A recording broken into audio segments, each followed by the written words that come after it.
Good day, good morning. Yan, magandang araw po sa inyo lahat.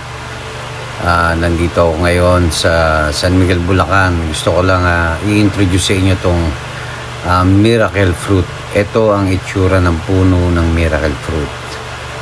Yan, ito yung mga bunga, mga maliliit. Pero nag-harvest na ako ng malalaki. Maganda to sa mga may diabetes, nakakababa ng sugar to.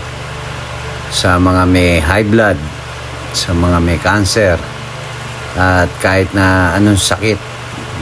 Subok na to kasi ang mother ko bumaba yung sugar nung panay inom nito. 1 glass a day. Ang style ng pagluluto nito, kakayurin mo lang tapos papakuluan mo. Tapos pipigain mo yung pinakakatas. Kailangan durog na durog yan. Tapos pagka sumobra, lagay mo lang sa rep. Pagka sinobrahan mo, medyo bibilis yung digestion mo. Yan, ito miracle fruit. Yan, mapakahusay nito. Kaya kung meron kayong tanim nito, isang kayamanan na to. Kaya natutuwa ako rito pagka pumupunta ako dito sa San Miguel, Bulacan. Yan, dito sa father ko.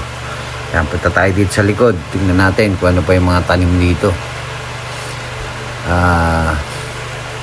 Nakakatuwa rito. Sabi ko, pwede magtanim ng kamatis, ng kalamansi, sili.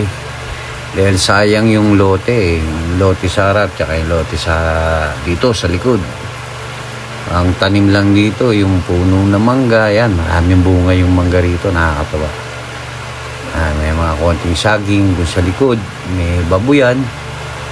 Kaya lang, walang baboy, puro aso yun nandito. Kaya kung meron kayong ganito lupa na pwedeng pagtaniman, mga fruit bearing, yan.